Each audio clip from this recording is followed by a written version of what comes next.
12 जून को air India की flight AI-171 जो अहमदाबाद इंटरनेशनल एयरपोर्ट से टेक ऑफ होती है और महज 50 सेकंड के अंदर वो प्लेन क्रैश हो जाता है।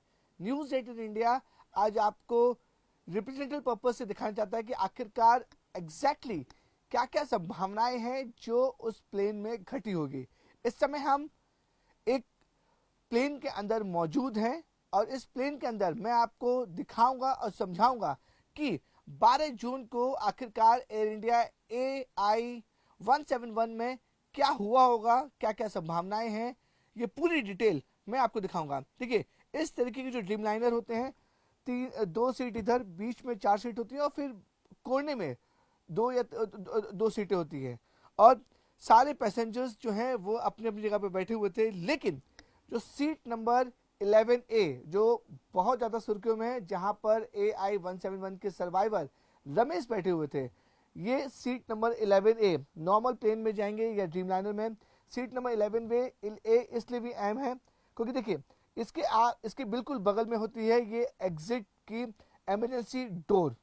इमरजेंसी डोर वो होती है कि जब कोई भी पैसेंजर किसी तरह की इमरजेंसी होती है तो इस फ्लैप को ओपन करके ये जो पूरा डोर है वो ओपन हो जाता है और ओपन होने के बाद बाकी के पैसेंजर यहाँ से निकल सकते हैं।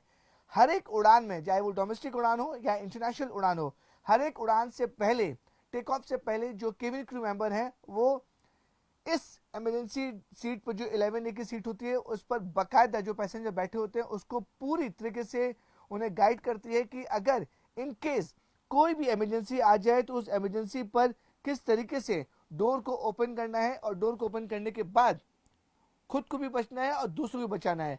ऐसा अनुमान लगाया जा रहा है कि जब AI-171 क्रैश हुआ था तो जो उसका टेल का हिस्सा था वो एक बिल्डिंग से टकराता है और बाकी हिस्सा आगे जाके गिर जाता है। जब टेल का हिस्सा टकराता है और बाकी हिस्सा जब आगे फोर्स में बहुत तेजी से आगे जा रहा होता है, तब ऐसा अनुमान जताया जा रहा है कि ये जो पार्ट है वो टूट गया था, ये विंडो वो ओपन हो गई थी, इमरजेंसी डोर। सीट के साथ इस सीट पर रमेश बैठे हुए थे, देखिए इस सीट पर रमेश बैठे हुए थे और ये इमरजेंसी डोर है और बताया जा रहा है कि ये जो पार्ट है प्लेन का वो 2 टुकड़ों में हो गया था, जिसके बाद वो बेल्ट लगाए हुए थे और पूरी सीट के साथ ये जो इमरजेंसी डोर है वो इमरजेंसी डोर खुला और या फिर जो प्लेन क्रैश होने की वजह टूटा, सीधे सीट के साथ वो बाहर आ गए। यानी कि बाद में जितने पैसेंजर यहाँ बैठे हुए थे या फिर पीछे बैठे हुए थे वो अपने आप को संभाल नहीं पाए, बाहर नहीं निकल पाए, क्योंकि सबसे नजदीक जो इमरजेंसी डोर के पास जो कोई बैठा था वो था रमेश, जो सीट नंबर 11A पे बैठा हुआ था। ये बताया जा रहा है कि इसी वजह से उसको कम चोटें आई और वो जिंदा बचा। 242 यात्रियों में से इकलौता यात्री रमेश जो जिंदा बचा। अनुमान लगाया जा रहा है कि जो मैंने आपको पूरा दिखाया कि किस तरीके से वो बाहर निकला होगा, किस तरीके से इमरजेंसी डोर के पास बैठा था 11A सीट नंबर के पास, इस तरह उसकी जान बची। अब हम आपको दिखाएंगे और समझाएंगे कि किस तरीके से कॉकपिट में जो पायलट थे और को पायलट थे उन्होंने अपनी पूरी कोशिश की, अपनी पूरी ताकत लगा दी होगी कि किसी तरीके से वो जहाज को ठीक से लैंड कर सकें।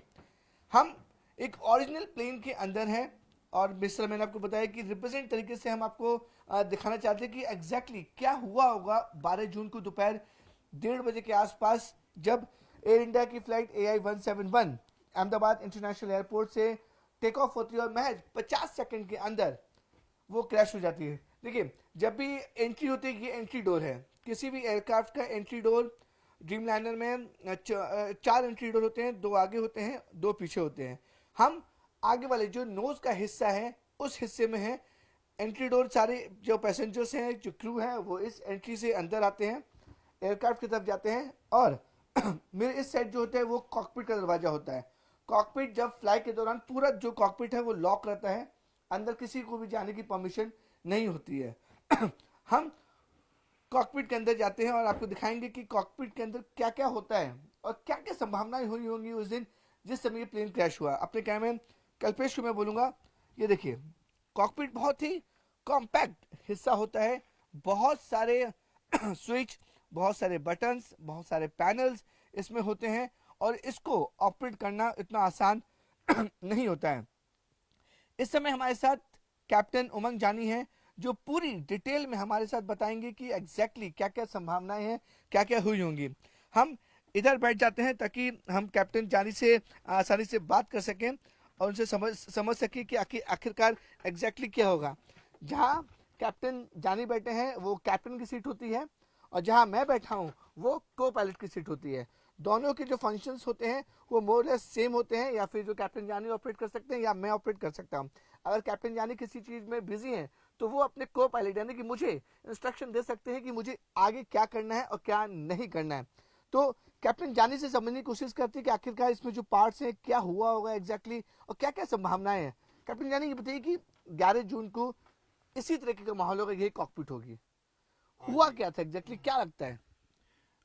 ये बोइंग 737-200 की कॉकपिट हैं, और ये जो विमान है अभी फ़िलहाल ये टेक्निकल एजुकेशन के लिए इंडस यूनिवर्सिटी एवं western India institute of aeronautics private limited में स्थित है। ये बोइंग 737 की कॉकपिट हैं, और ये एयरक्राफ्ट में ट्विन इंजन लगते हैं, बिल्कुल 787 ड्रीम लाइनर में भी ट्विन इंजन लगते हैं।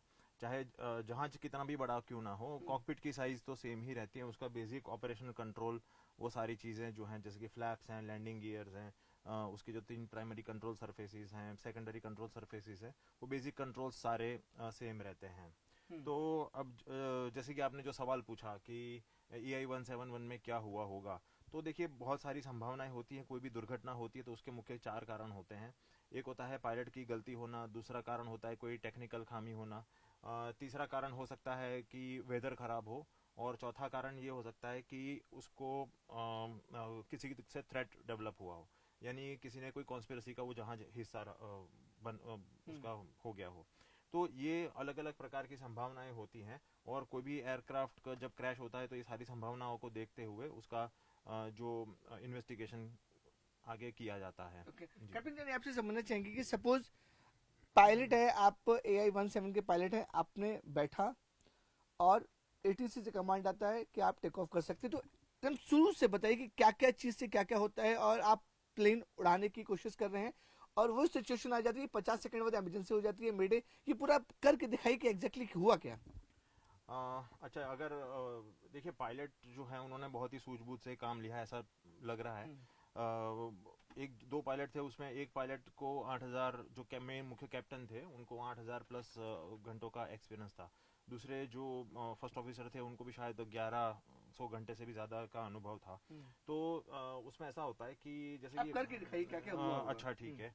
आप देखिए, सपोज आप पायलट, आप AI-171 उड़ा रहे हैं और 50 सेकंड बाद क्या क्या हुआ होगा ये करके दिखाइए आप। अच्छा देखिए, उसमें टेक ऑफ के बाद अभी जैसे कि रनवे अलाइन हाँ हुआ आप है। मुझे डमी कर दीजिएगा, आप समझिए कि आप प्लेन उड़ा रहे हैं वो करके दिखाइए मुझे अच्छा, आप। तो अभी जैसे कि रनवे जो है पूरा जो है वो अभी अभी हम रनवे पे हैं, हाँ और हम उड़ान की तैयारी कर रहे हैं, जैसे कि हमारा टेक ऑफ होने वाला है। ठीक है। तो टेक ऑफ से पहले एक प्री टेक ऑफ चेकलिस्ट होता है, जो अ, जो को पायलट, जो पायलट होते हैं जो वो पढ़ते हुए और सारी जैसे कि चेक करते हैं। कैसे चेक करती है, कैसे होता जैसे है ये कि सब? आपका जैसे कि ये अल्टीमीटर हो गया, हाँ अल्टीमीटर में प्रेशर सेट करना होता है। हाँ फिर फ्लैप सेटिंग करते हैं, तो फ्लैप जो होता है वो ऐसे ये फ्लैप है। हाँ जी, फ्लैप है ये। तो ये जो फ्लैप होता है वो टेक ऑफ के लिए सेट करते हैं ऐसे। ओके। ठीक है, तो ये टेक ऑफ के लिए सेट करते हैं। ये स्पॉइलर जो होता है वो अंदर की तरफ होना चाहिए। फिर थ्रॉटल जो है वो आइडल पे होना चाहिए, आपकी ब्रेक लगी हुई होनी चाहिए। सारे इंस्ट्रूमेंट्स हम चेक एंड सेट करते हैं जो कि ब्रेक्स हैं वो को पायलट और कैप्टन ऑपरेट कर सकते हैं? दोनों कर सकते हैं। इवन ये जो कंट्रोल कॉलम है, कंट्रोल कॉलम भी इंटीग्रेटेड होता है, दोनों कंट्रोल ओके कॉलम जो तो होता कैप्टन ये नहीं बताइए कि है। अगर जी। आप बैठे हैं और आप आपको ATC ने परमिशन दिया कि you can go take off, तो पूरा प्रोसेस करके दिखाइए आप हमें। अच्छा, तो हमें टेक ऑफ करने से जो वो जब टेक ऑफ क्लियरेंस देते हैं तो हम उसको एक्नॉलेज करते हैं, और उसको पहले ब्रेक रिलीज कर देते हैं हम। ओके ब्रेक ठीक है, यूज किया। ब्रेक रिलीज जो कर देते हैं, और जो ये रडर पेडल होते हैं, रडर पेडल ओके के ऊपर की तरफ ये ब्रेक है। हाँ हम जैसे कि ब्रेक रिलीज कर दिया हमने। ठीक है। ठीक है, ये, और फिर ये थ्रॉटल उस वक्त आइडल पे होते हैं। Okay idle, idle mean what layman की भाषा में? आइडल पे मतलब वो अपनी मिनिमम रफ्तार पे होते हैं। अच्छा ठीक है। जी।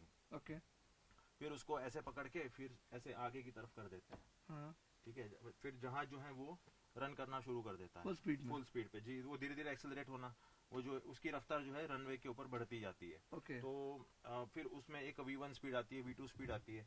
तो ये जो V2 स्पीड होती है वो जब आ जाती है, पायलट इसको हल्के से रोटेट करता है ऐसे। अपनी तरफ खींचते हैं, जी इसको जी। क्या बोलते हैं आप?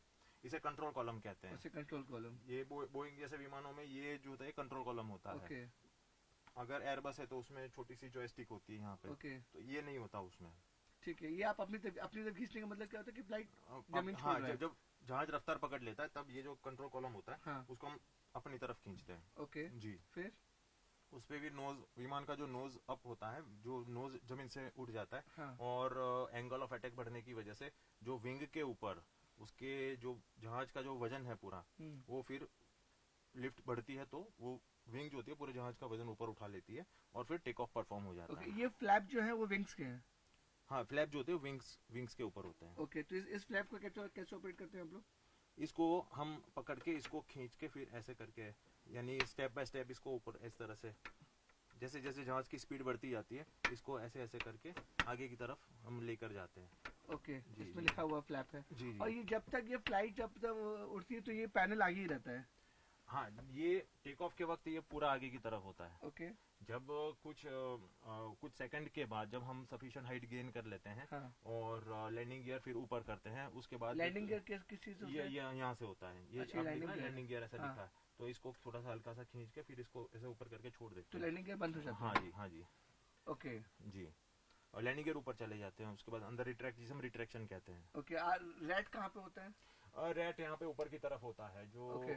कभी कभी ऐसा होता है कि इलेक्ट्रिसिटी की जब कमी पड़ जाती है, हाँ तो अगर कोई किसी वजह से सपोज जो भी इलेक्ट्रिकल सिस्टम है उसको हम पावर सप्लाई हाँ। सपोज सफिशिएंट नहीं मिल पाता है, तो हाँ। उस वक्त रैम टरबाइन जो होता है हाँ वो रेट को ओपन किया जाता है, उसकी स्विच अपर पैनल में होती है यहाँ ओके अपर पे। पैनल इसको हाँ ऐसे करके फिर इसको इस प्रकार के करके तो रैट ओपन हो जाता है। जी जी रेट ओपन होता है। ओके कैप्टन ये बताइए कि अगर AI सपोज आप AI 171 में है और 40 सेकंड में क्या हो, क्या क्या संभावनाएं हो सकती है कि पायलट नहीं कर पाया और क्या बातचीत हुई होगी और किस तरह से पायलट ने पूरी कोशिश की होगी कि वो टेक ऑफ कर जाए, सेफ लैंडिंग कर जाए, कुछ हो जाए, बचा ले अपने आप को? हाँ देखिए, वैसे तो अभी ये जो पूरा मामला है वो अंडर इन्वेस्टिगेशन है, ब्लैक बॉक्स से रिकवर हुआ है। संभावनाएं जी, ब्लैक बॉक्स की जो, हाँ जी, ब्लैक बॉक्स का जो डेटा मिलेगा वही ऑथेंटिक माना जाएगा, मगर जो संभावनाएं हम सोच रहे हैं, देखिए सबसे पहले तो इसमें कोई पायलट की एरर हो वैसा तो प्राथमिक नजर में नहीं दिखाई दे रहा है, क्योंकि पायलट्स ने बहुत ही प्रोफेशनली ये मैटर को हैंडल करने की कोशिश की है, और जो शायद जो जैसे मेरे पास जो इन्फॉर्मेशन है उसके हिसाब से उसमें उन्होंने मेडे भी मैसेज रिले किया हुआ है। मेरे वैसे कैसे होता है? नहीं नहीं, मेडे का मतलब होता है जब वॉइस कोई इमरजेंसी आ जाती है, जहाज काबू में नहीं रहता है, जैसे कि आग लग जाती है या कोई कंट्रोल फेल हो जाते हैं, हाँ जहाज हाइट लूज करने लगता है, क्रैश होने की संभावनाएं बढ़ जाती है, तब पायलट जो होता है वो मेडे मैसेज को रिलीज करता है। मेरे मैसेज तो आपने क्या क्या इमरजेंसी जो जिसमें आप रियल टाइम एक्सपीरियंस करना चाहेंगे तो क्या क्या होता है, पायलट क्या करता है मेडे में अगर सबको थ्रस्ट नहीं मिल रहा है? देखिए, इमरजेंसी में तो अब देखिए थ्रस्ट नहीं मिल रहा है तो उसको रिकवर करने का पायलट को मौका भी मिलना चाहिए, उसको पास टाइम भी होना चाहिए। Okay. अगर सपोज थ्रस्ट सपोज कम हुआ है, जब आपके पास काफी ज्यादा ऊंचाई है और थ्रस्ट कम हुआ है, तो पायलट उसको इंजन को रीस्टार्ट करने की कोशिश करता है। रीस्टार्ट कहाँ से होता है इंजन? हाँ जी, और रीस्टार्ट यहाँ से होता है ऊपर से, यानी सारे एयरक्राफ्ट में अलग अलग हाँ, इंजन स्टार्ट देख रहे हैं, राइट? ओके, यहाँ पे इंजन स्टार्ट को बटन लगा है। हाँ दो जी, हाँ जी। दो इंजन अलग अलग। हाँ, ये जहाज में दो manual इंजन होता है। जी जी जी, ये Okay. उसका अलग अलग कंट्रोल है, और Okay. उसका कंट्रोल अलग अलग होगा। उसमें देखिए आप, दोनों इंजन के बीच में कोई कनेक्शन नहीं होता है, वो अच्छा, ये दोनों अलग अलग ऑपरेट हो सकते हैं। ये जो है, हाँ। हाँ, ये इंजन 1 और ये इंजन 2। Engine 1 engine 2। जी जी। ओके तो लेकिन जो अब ऐसे संभावना है जितना दोनों इंजन फेल हो गए, तो ये दोनों इंजन की कैसे कुछ चांसेस हुए फेल होने के एक साथ? बहुत ही रेयर, ये अभी तक तो ऐसा कोई, जैसे हडसन रिवर में जो क्रैश हुआ था उसमें दोनों इंजन फेल कर गए थे, और वो तो कॉज मालूम था, जो बर्ड हिट हुआ था, बहुत सारे जो बर्ड्स थे वो इंजन के अंदर चले गए थे, जिसकी वजह से इंजन जो वो क्रैश हो गया था। ओके हडसन रिवर की बात कर रहा हूँ मैं, जो हडसन रिवर में जो एयरबस 320 का जो मैटर हुआ था। इसमें हाँ, कैप्टन जाने इसमें समझ भी- नहीं कि हाँ जी। क्या आपको लग रहा है कि हम संभावनाएं बात कर रहे हैं, जी जी। क्या हुआ होगा कि इस कॉकपिट में आप हैं, सपोज सौरवाल जी इसको ऑपरेट करे, क्या हुआ होगा? जहाँ जो है वो धीरे धीरे बैठ जा रहा है, यानी वो लॉस ऑफ थ्रस्ट भी हो सकता है, थ्रस्ट कम हुआ हो या थ्रस्ट चला गया हो, टोटल कट ऑफ हुआ हो थ्रस्ट, ऐसा भी हो सकता है। मगर जैसे कि ये तो मैंने कभी सुना नहीं है कि दोनों इंजन एक साथ फेल हो जाए और विदाउट एनी कॉज। अगर बर्ड हिट होता है और इंजन डैमेज हो जाते हैं, इंजन शटडाउन कर जाते हैं, तो ऐसा तो सुनने में आया है, मगर ऐसे ही चलते चलते दोनों इंजन बंद हो जाए तो ऐसा तो कभी सुनने में नहीं आया क्यों है। गिरा होगा मगर plane? लॉस ऑफ थ्रस्ट इसकी वजह से हो सकता है अगर जनरली। loss अगर इंजन ठीक से काम कर रहे हैं और कंट्रोल्स ठीक से काम कर रहे हैं तो जहाज हवा में तो हम बना ही सकते हैं, ओके, उसको मेंटेन कर सकते हैं। अगर थ्रस्ट नहीं मिल रहा तो क्या क्या इसमें ऑपरेशन कर सकते हैं? अगर सपोज थ्रस्ट नहीं मिल रहा है तो थ्रस्ट नहीं मिल रहा है तो मैंने जैसे कि आपको बताया उसमें दो तरीके होते हैं। एक तो सपोज आपके पास इंजन रिस्टार्ट करने का मौका ही नहीं है, आपके पास टाइम ही नहीं है, इधर से तो इंजन को अगर रिस्टार्ट करने का आपके पास टाइम नहीं है तो आपका तो एक ही काम रहता है कि क्या? जहाज को हो सके उतना संभालो और रिहायशी इलाकों से दूर ले जाओ। अच्छा, हो सके, हाँ, उसको हो सके उतना मैक्सिमम हवा में बनाने की कोशिश करो और मैक्सिमम कैजुअलिटी को मिनिमम करने की कोशिश पायलट जनरली करते ये हैं। कैप्टन सवाल जी जमीन की। से अपनी स्पीड बनाए रखते हैं, जहाज पत्थर की तरफ पटक ना जाए, यानी थोड़ा सा आगे की तरफ चलता रहे कुछ स्पीड बनाते हुए, ताकि वो स्मूथ जमीन पे टच डाउन कर जाए। ये पायलट की पहली कोशिश रहती है। ओके, जी तो वो तो ब्लैक बॉक्स से क्लियर हो पाएगा कि आखिर बिल्कुल, एग्जैक्टली क्या हुआ क्या नहीं हुआ। जी तो ये कैप्टन जानी थे तो पूरे कॉकपिट में हमें बता रहे थे कि क्या हुआ था एग्जैक्टली, किस तरीके से क्या क्या ऑपरेट होता है। इन्होंने बताया कि दो ड्यूल इंजन होते हैं, दोनों इंजन की जो ऑपरेशन है वो अलग अलग होते हैं, दोनों इंजन एक दूसरे के कनेक्ट नहीं होते हैं। आप दोनों इंजन को एक साथ ऑपरेट भी कर सकते हैं और नहीं भी। ये देखिए, ये इंजन 1 है, ये इंजन 2 है। जी और जिस बताया कि जो कनेक्शन है दोनों इंजन के अलग अलग होते हैं, इसलिए दोनों इंजन का फेल होना बहुत रेयरेस्ट ऑफ रेयर केस में होता है। लेकिन अनफॉर्चुनेटली जो प्राइमरी फेस लग रहा है कि AI-17 में ये हुआ होगा, इसलिए लॉस ऑफ थ्रस्ट हो गया। क्योंकि जो आखिरी वर्ड थे कैप्टन सवाल के, उन्होंने सीधे बोला था कि mayday mayday mayday, no power no thrust going down. तो ये जो आखिरी वर्ड थे तो साफ तौर पे लग रहा था कि इस समय हम को पायलट की जगह पे बैठे हैं और कैप्टन जानी कैप्टन सवाल की जगह पे बैठे हैं। ये कैप्टन सीट है, ये तो फर्स्ट ऑफिसर सीट है तो जी। किस तरीके से क्या पैनिक सिचुएशन होगा? देखिए, इतने सारे स्विचेस होते हैं कॉकपिट में, इतने सारे स्विचेस, एक एक छोटा छोटा स्विच जो होता है वो काफी ज्यादा इंपॉर्टेंट होते हैं। इतने सारे मॉनिटर्स होते हैं, एक एक चीज को मॉनिटर करना, एक एक चीज की तकनीकी में जाना। सोचिए उस समय, जिस समय पायलट के पास सिर्फ सिर्फ 50 सेकंड हो, उन 50 सेकंड में पायलट और को पायलट अपनी पूरी जान लगा देता है कि फ्लाइट को ऐसी जगह पर लैंड किया जाए ताकि मिनिमम कैजुअलिटीज और मिनिमम नुकसान हो।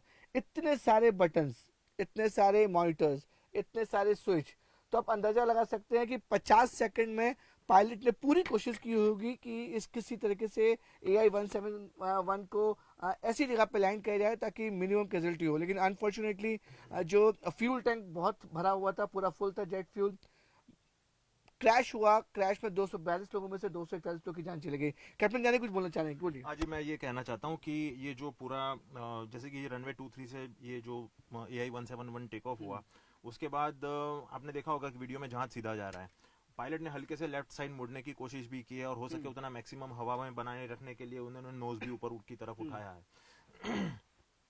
अब ये जो जहाँ जहाँ पे क्रैश हुआ है, ये बिल्कुल अगर आप देखेंगे, अगर अहमदाबाद का गूगल मैप आप देखेंगे कि अगर ये जहाज थोड़ा सा भी लेफ्ट राइट या आगे पीछे हो जाता तो जहाँ पे मैंने सुना कि वहाँ पे कुछ 1200 बेड की हॉस्पिटल भी हैं, या हॉस्पिटल का दूसरा भी एरिया है जो high density and highly populated area है। आसपास जो सारवा का विस्तार है, मेघानी नगर, ये शाहीबाग का जो विस्तार है, तो ये सारा हाईली पॉपुलेटेड एरिया है। और अगर आप मैप में देखेंगे तो ये वो जगह पे गिरा है जहाँ पे छोटा सा ग्राउंड जैसा है, यानी पायलट ने ये इतना आखिरी समय में भी ये इंश्योर करने की कोशिश की कि ग्राउंड के ऊपर जो कैजुअलिटीज है वो मिनिमम हो। तो उसके लिए ये we should heads off to pilot and we are proud of कि ये पायलटों ने हो सके उतना कैजुअलिटी को मिनिमाइज करने की कोशिश की। Okay, thank you so much. तो ये थे हमारे साथ कैप्टन जानी, जो पूरी डिटेल में बता दी, क्या क्या समझाया उन्होंने, कॉकपिट के बारे में पूरी जानकारी दी कि ब्रेक्स क्या होते हैं, उड़ान से पहले क्या होता है, लैंडिंग के वक्त क्या होता है, और इमरजेंसी सिचुएशन में एग्जैक्टली क्या हुआ होगा। तो आप समझ सकते हैं कि इतने छोटे से कॉकपिट में 50 सेकंड के अंदर अंदर पायलट को कॉल लेना था कि उन्हें क्या करना है क्या नहीं करना है। इतने सारे स्विचेस, इतने सारे पैनल्स, इतने सारे मॉनिटर को देखना और समझना काफी ज्यादा मुश्किल का समय होता है। पायलट ने पूरी कोशिश की कि फ्लाइट को उस जगह पर, जब दोनों फ्लाइट का जो पूरा कंट्रोल था पायलट खो चुके थे, उस जगह पर लैंड किया जा सके ताकि मिनिमम कैजुअलिटीज हो। और जिस तरीके से अनफॉर्चुनेट ये इंसिडेंट हुआ है, इसमें कई लोगों की जानें चली गई, 274 लोगों की जानें चली गई हैं। हमने सिर्फ आपको रियल प्लेन में ये समझाने की कोशिश की क्या क्या संभावनाएं हो सकती है, ये रियल कॉकपिट में जो कैप्टन जानी ने हमें और अपने दर्शकों को समझाने की कोशिश की एग्जैक्टली क्या हुआ होगा, क्या क्या संभावनाएं होंगी जिसकी वजह से इतना बड़ा प्लेन हादसा अहमदाबाद में हुआ।